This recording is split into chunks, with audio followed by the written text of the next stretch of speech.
मुख्यमंत्री देवेंद्र फडणवीस यांनी विधानसभा निवडणुकीवेळी जाहीरनाम्यातील वचनांचा संदर्भ देत शेतकऱ्यांचा सातबारा कोरा करण्याची ग्वाही दिली होती.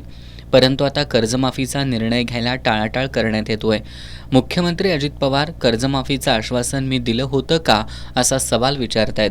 दुसरे उपमुख्यमंत्री एकनाथ शिंदे कर्जमाफीबद्दल बोलायला तयार नाहीत.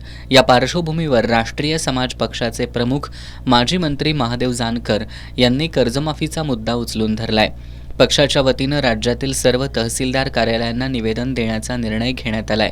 त्याचाच भाग म्हणून पक्षाचे कोल्हापूर जिल्हाध्यक्ष बाळासाहेब कुशाप्पा यांनी इचलकरंजी तहसीलदारांना निवेदन सादर केले.